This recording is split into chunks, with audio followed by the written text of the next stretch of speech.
इचलकरंजीतील गुरुवर्य रवींद्रनाथ टागोर वाचनालयाच्या नव्या इमारतीच्या कामासाठी शासनाकडून 1 कोटी रुपयांचा निधी मंजूर झालाय. कामाला सुरुवात झाली, मात्र 1.5 वर्षांपासून काम रखडल्यानं शहरातील अनेक विद्यार्थी आणि अभ्यासकांना दर्जेदार वाचनालयाच्या सुविधांपासून वंचित राहावं लागतंय.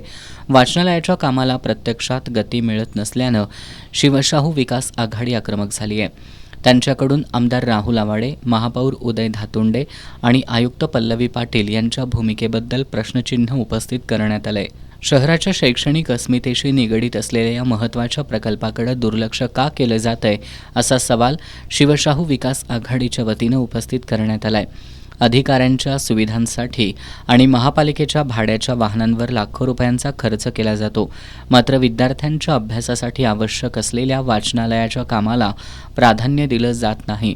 वाचनालयाचं हे काम सार्वजनिक बांधकाम विभागाकडे आहे की महापालिकेकडे याबाबत संभ्रम असला तरी शहरातील विद्यार्थ्यांना वाचनालयाच्या सुविधेपासून वंचित ठेवणं आम्हाला मान्य नसल्याचं शिवशाहू विकास आघाडीचे गटनेते उदयसिंह पाटील यांनी स्पष्ट केलं.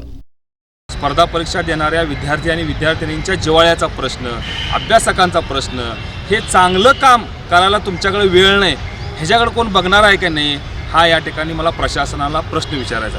PWD काम करायला का महानगरपालिका करायला याच्याशी आम्हाला देणं घेणं नाही, परंतु इचलकरंजीचे सगळे विद्यार्थी ह्या गोष्टीपासून वंचित राहता कामा नये. लवकरात लवकर हे काम या ठिकाणी पूर्ण सुरुवात करून ताकदीनं करून डिजिटल लायब्ररी, आदर्श अभ्यासिका आणि आदर्श असे वाचनालय या ठिकाणी उभं राहिलं पाहिजे. अन्यथा वेळोवेळी या कामावर येऊन याचा पाठपुरावा करून प्रशासनाला जाब विचारल्याशिवाय शिवशाहू विकास आघाडी आम्ही या ठिकाणी स्वस्थ बसणार नाही. वाचनालयाच्या कामाला तातडीनं गती देऊन आधुनिक डिजिटल अभ्यासिका आणि सुसज्ज वाचनालय उभारण्यात यावं अशी मागणी शिवशाहू विकास आघाडीच्या वतीनं करण्यात आली आहे.